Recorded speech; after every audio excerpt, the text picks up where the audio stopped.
Some things in life aren't just property, they're legacy. That's what I told the HOA when they demanded I cut down my 100-year-old oak tree. What they didn't expect was that this old man had a few tricks up his sleeve, and their greed would cost them $250,000. Have you ever had an HOA come after you for something ridiculous? Drop your stories in the comments below. I'd love to hear how you stood your ground. Let me take you back to when my wife Martha and I first bought our place in Lake Serenity Estates back in '95. We were both nearing retirement, looking for a quiet place to settle down. The moment I saw the property, I knew it was special. Right there in the backyard stood this magnificent oak tree, its branches stretching out like nature's cathedral ceiling. The realtor told me it was estimated to be about 80 years old at the time. Putting it back to the early 1900s, Martha and I spent 27 wonderful years in that house. We raised our kids there, hosted countless barbecues under that oak's shade, and even carved our initials into its trunk on our 30th anniversary. When Martha passed last year, that tree became my connection to her. I'd sit on our old bench beneath it every evening, watching the sunset through its leaves. Then came the new HOA board.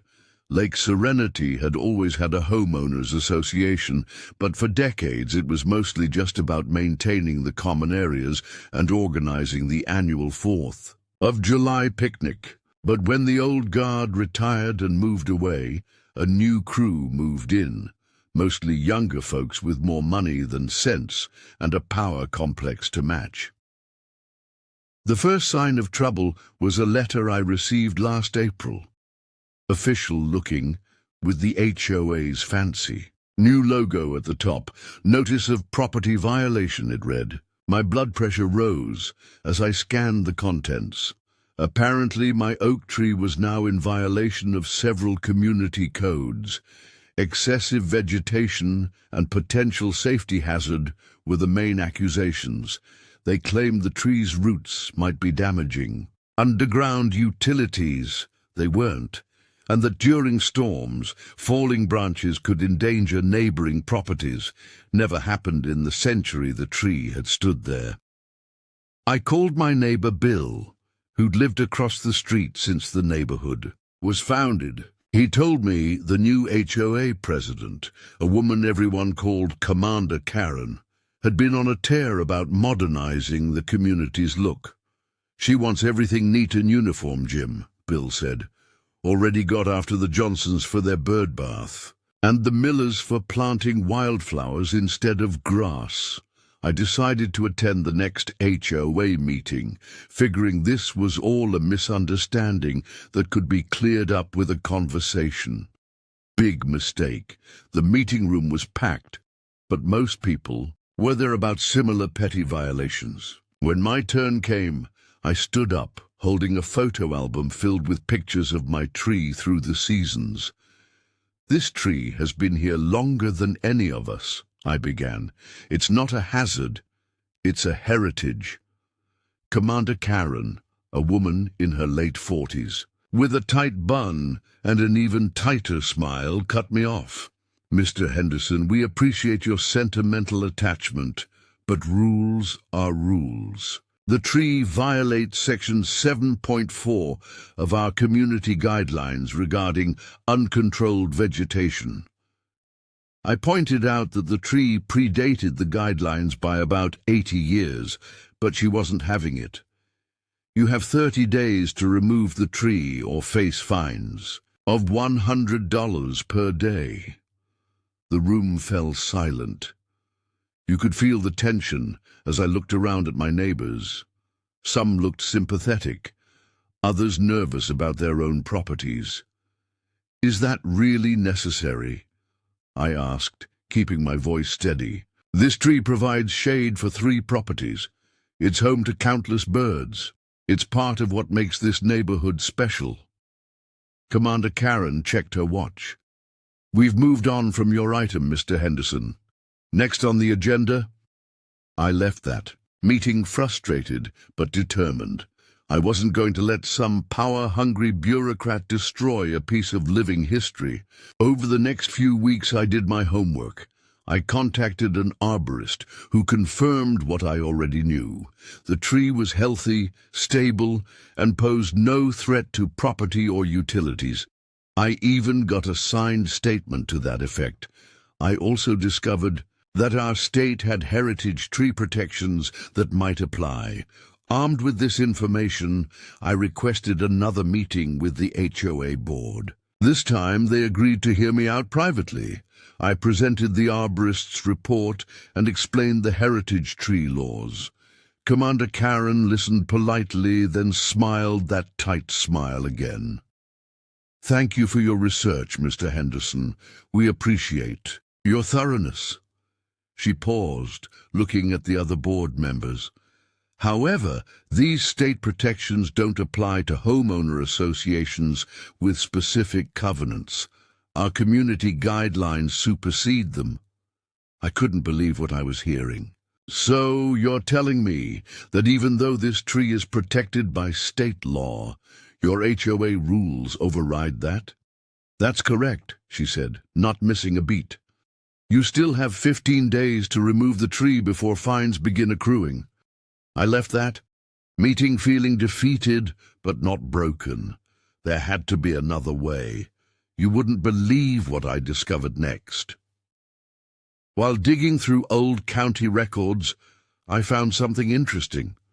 When Lake Serenity Estates was first developed, the original builder had actually registered several of the oldest oak trees as historical landmarks, including mine. There was even a small plaque that had been placed near the base of my tree when the community was founded, though it had been covered by decades of leaf litter.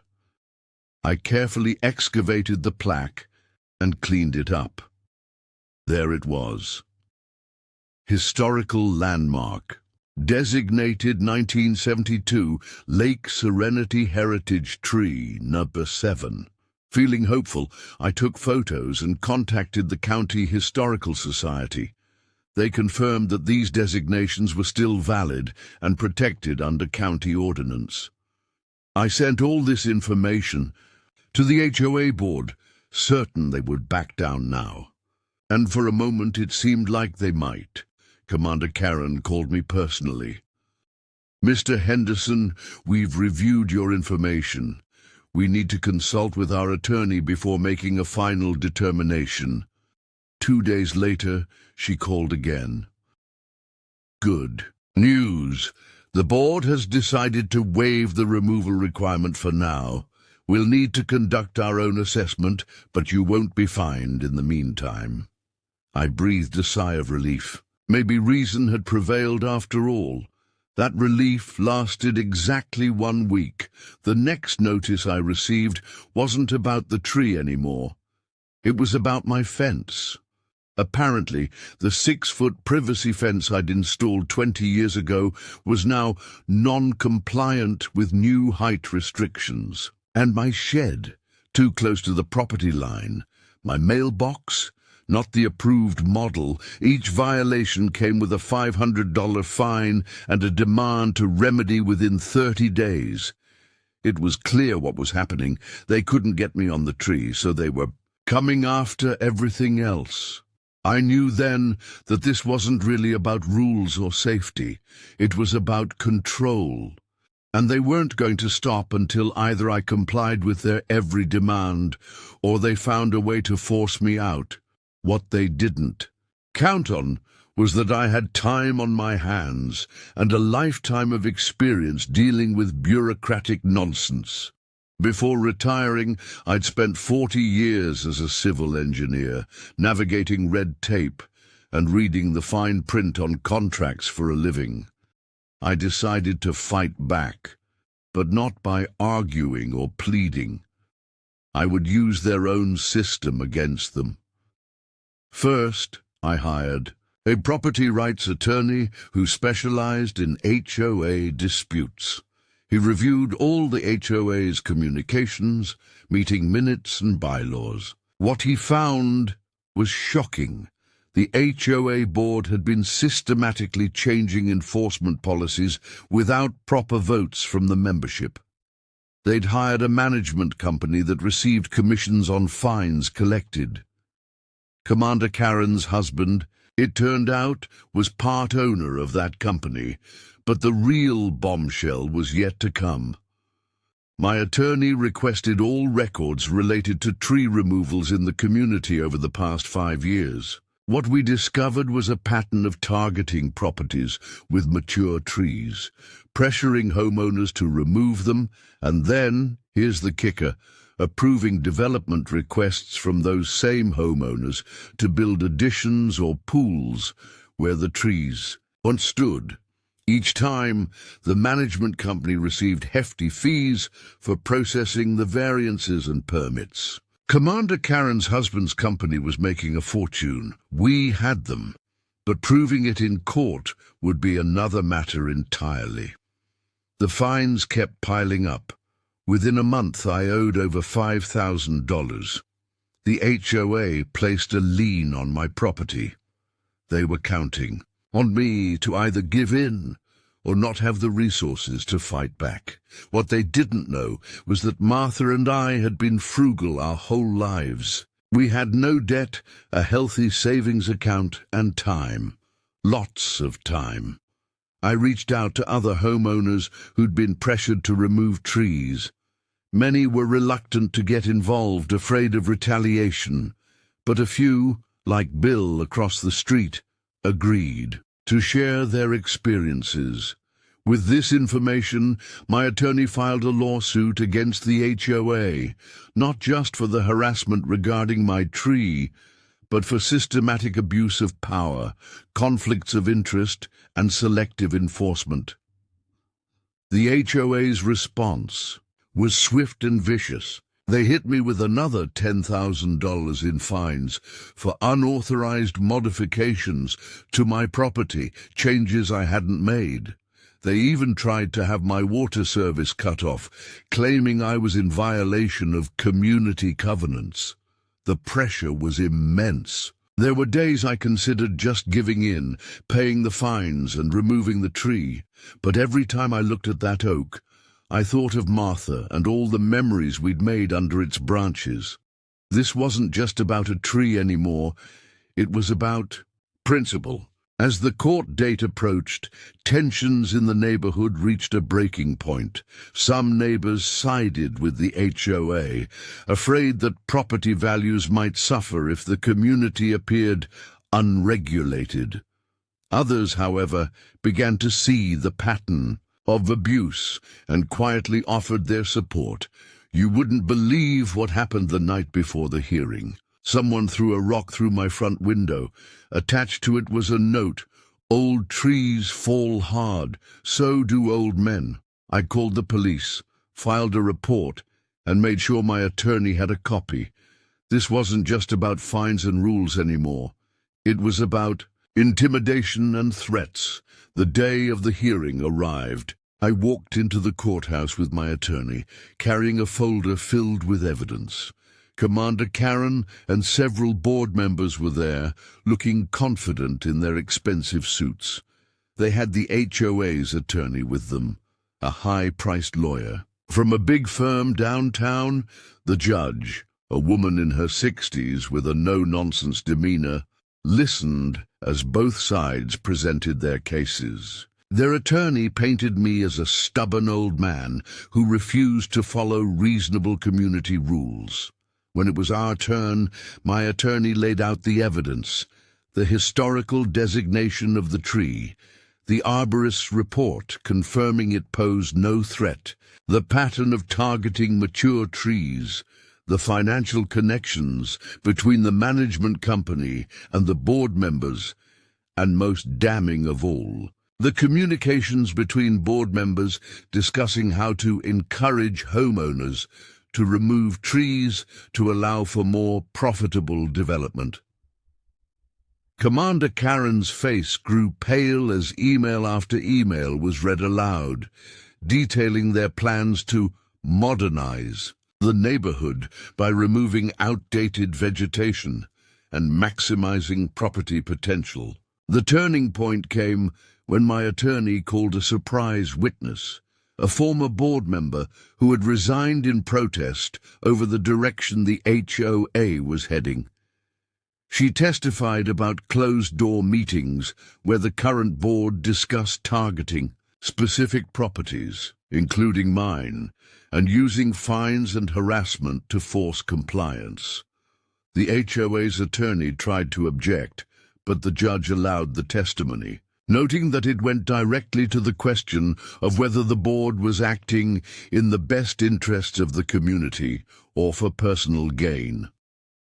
When closing arguments concluded, the judge announced she would take the matter under consideration and render a decision in a week.